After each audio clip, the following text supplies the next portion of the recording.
आज की इस वीडियो में हम बात करेंगे दांतों के बहुत ही ज्यादा पाए जाने वाले मसले के बारे में, यानी कि डेंटल प्लैक या जिसको हम डेंटल टार भी कहते हैं, या उर्फुल आम में कह सकते हैं दांतों का पीलापन।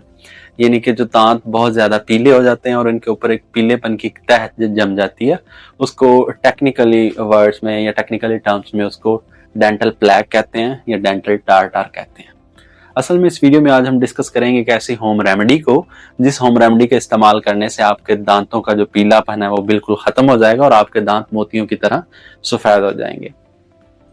उस रेमेडी को समझने से पहले हमें ये देखना जरूरी है कि असल में दांत पीले क्यों हो जाते हैं, ये इसके ऊपर ये जो पीली तह जम जाती है ये किस वजह से जमती है, यानी कि टार्टार या डेंटल प्लैक बनने की क्या वजह है।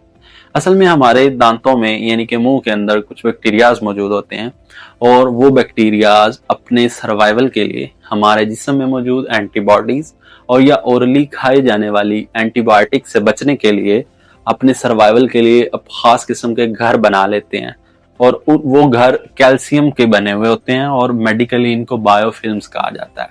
बैक्टीरिया अपने सर्वाइवल के लिए बायोफिल्म्स बना लेते हैं, यानी कि अपने खास किस्म के घर बना लेते हैं और फिर इनके अंदर रहते हैं। असल में होता यह है कि बैक्टीरिया मॉइस्चर पसंद करते हैं, यानी कि नमी वाली जगहों पे जहाँ पे पानी मौजूद होता है या नमी मौजूद होती है वहां पर इनकी रेप्लिकेशन बहुत ज्यादा होती है। मोस्ट ऑफ द बैक्टीरिया जो है वो पसंद करते हैं मॉइस्ट एनवायरनमेंट को। और इसके साथ साथ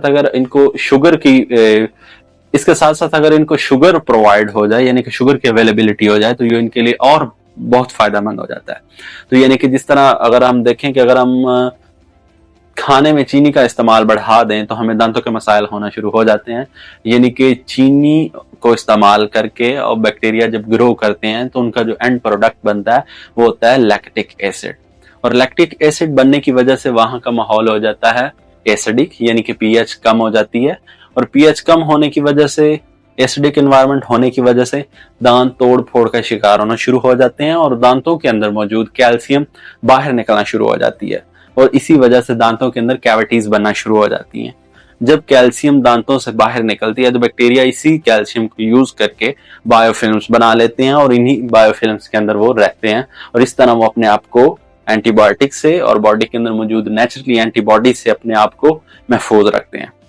अब हम चलते हैं उस रेमेडी की तरफ। उस रेमेडी के लिए हमें चाहिए सिर्फ दो चीजें, और ये ऐसी रेमेडी है जिसको आप घर पे बहुत आसानी से बना सकते हैं और इसके इंग्रेडिएंट्स घर पे इजीली अवेलेबल होते हैं, आप आसानी से कहीं से भी ले सकते हैं।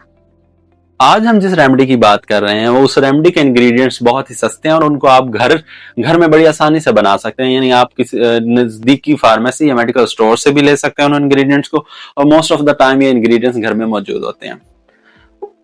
इस रेमेडी का जो सबसे पहला इंग्रेडिएंट है that is the sodium bicarbonate, और इसको हम लेंगे बेकिंग सोडा के फॉर्म में, यानी कि बेकिंग सोडा।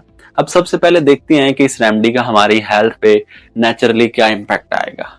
देखिए, हमारे सलाइवा के अंदर नेचुरली सोडियम बाइकार्बोनेट प्रोड्यूस हो रहा होता है और उसका काम हमारे पीएच को मेंटेन करना होता है, जो कि बैक्टीरिया के फर्मेंटेशन के नतीजे में बनने वाले लैक्टिक एसिड की वजह से पीएच डाउन हो चुकी होती है। ये उस पीएच को टुवर्ड्स द अल्कलाइन करने की कोशिश करता है, सोडियम बाइकार्बोनेट। सोडियम बाइकार्बोनेट हमारी बॉडी के अंदर यानी कि हमारे सलाइवा के अंदर ऑलरेडी मौजूद होता है, लेकिन हम उन बैक्टीरियाज को किल करने के लिए और उनकी बायोफिल्म्स की फर्दर प्रोग्रेशन को रोकने के लिए हम इसको रेमेडी की सूरत में बाहर से इसका इंटेक हायर अमाउंट में लेते हैं। सोडियम बाइकार्बोनेट यानी कि आपने लेना है बेकिंग सोडा, और बेकिंग सोडे की क्वांटिटी आपने लेनी है हाफ टेबल स्पून, यानी कि 1 टेबल स्पून का 1/4 लेना है, 1 टेबल स्पून का 1/4 हिस्सा लेना है।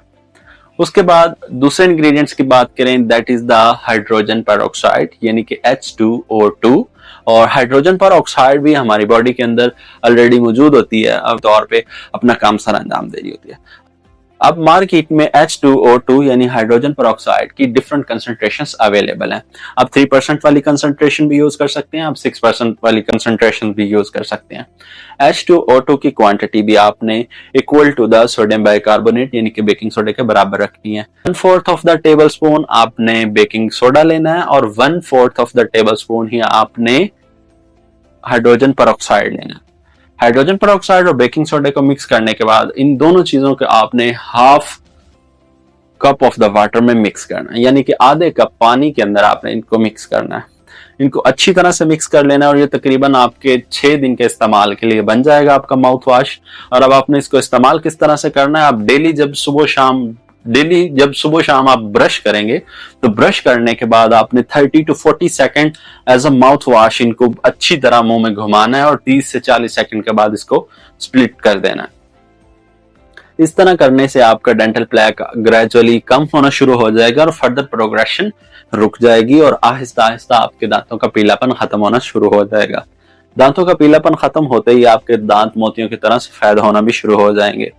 ये तो था डेंटल प्लैक को खत्म करने के हवाले से। इसके अलावा अगर ओवरऑल हम डेंटल हेल्थ की बात करें तो डेंटल हेल्थ के लिए हमें अल्कोहल कंजम्पशन को अवॉइड करना चाहिए, हमें स्मोकिंग को अवॉइड करना चाहिए, तरह के पान, छालिया वगैरह इन चीजों से भी गुरेज करना चाहिए, क्योंकि अगर आप ऐसी कोई भी चीज इस्तेमाल करेंगे तो आपके दांत किसी कॉम्प्लिकेटेड कंडीशन की तरफ शिफ्ट कर जाएंगे और जिसके लिए मजबूरन आपको एक डेंटिस्ट की तरफ जाना पड़ेगा। ये तो था आज की इस वीडियो का डेंटल प्लैक के रिलेटेड। तो उम्मीद करते हैं आपको ये वीडियो अच्छी लगी होगी। इस तरह की और वीडियोस जानने के लिए, अपनी सेहत का ख्याल रखने के लिए, ताकि आप दूसरों का ख्याल रख सके, हमारे चैनल सब्सक्राइब जरूर कर दीजिए। नेक्स्ट वीडियो तक के लिए अल्लाह हाफिज।